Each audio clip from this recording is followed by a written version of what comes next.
perlu namuludan teh. Gede ganjaran lagi. Darek ngabangun tauhid atuh muludan teh. Rek ngabangun iman. Dek kumaha cik urang ngesian ati ku syahadat ka Allah ka Rasul keun ka Allahnya da geus ngarti sarana ge berbicara Allah mah ayeuna mah nu ka nabi ayeuna rek kumaha ieu sampurnana syahadat ka nabi rek kumaha. Oh pokona mah ngayakinkeun we cenah yen eta teh utusan Allah keun bae teh cinta oge. Percaya abdi yen Kangjeng Nabi Muhammad utusan Allah tapi ati teu cintakeun bae. Wajib rek kumaha cing.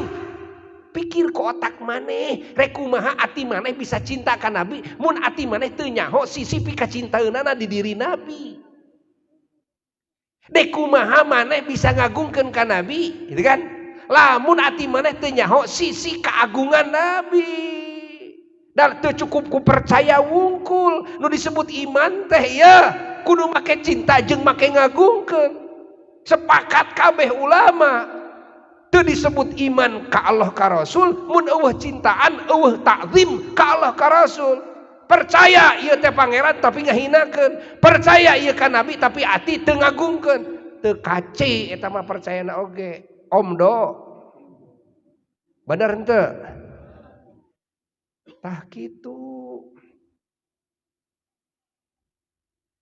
Arti henteu?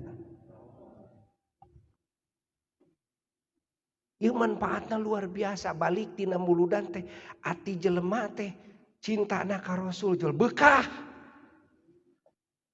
Bekah.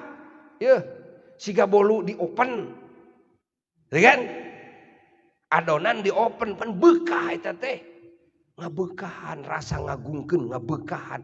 Naon sababna apan jadi nyaho tadi nama lah heueuh Nabi Muhammad utusan Allah geus sakitu. Tapi da anger ati teh cinta mah teu bisa. Teu bisa. Eces.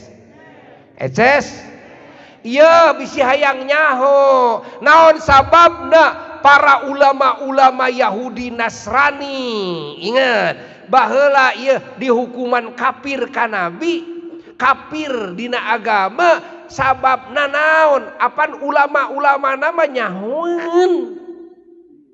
Yen Nabi Muhammad teh eta teh utusan Allah nyahoeun. Nabi Muhammad teh nabi akhir zaman. Ajengan-ajengan nama nyahoeun, ieu nyahoeun. Tapi disebut kafir, bisi hayang nyaho eueuh cinta jeung eueuh ngagungkeun. Percaya aya ngagungkeun eueuh. Eces henteu?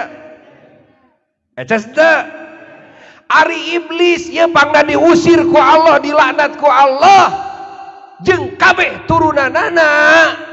Naon sabab mung sujud ka Nabi Adam. Naon sabab pangna mung sujud? Na teu percaya yen Nabi Adam teh utusan Allah, percayaeun iblis oge.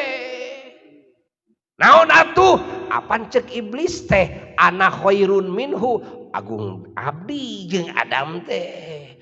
Agung dewek tah eta ngarendahkeun ka saha? Ka Nabi Adam aing ngarendahkeun teh takzimna eueuh, cintana eueuh, percaya aya. Percaya mah aya Nabi Adam teh utusan Allah. Percaya mah aya. Ngan cintana eueuh, ngagungkeunana eueuh, ta eta nu jadi sabab teh ya. Teu cukup ku percaya Kangjeng Nabi Muhammad utusan Allah. Teu cukup. Kudu make cinta jeung ngagungkeun. Ngan lamun dek berbicara cinta jeung ngagungkeun nya kudu nyaho heula sisi pikacintaeunana di diri Nabi jeung sisi agungkeunana di diri Nabi. Tah dipesek dina naon? Dina muludan. Eces.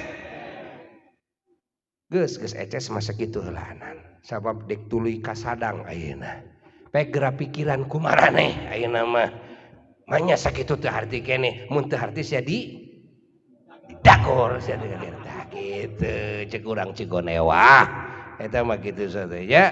Kusabab ngomongna di Cigonewah nya gayana ge gaya Cigonewah tuh. Alhamdulillah. Geus urang tutup ku doa.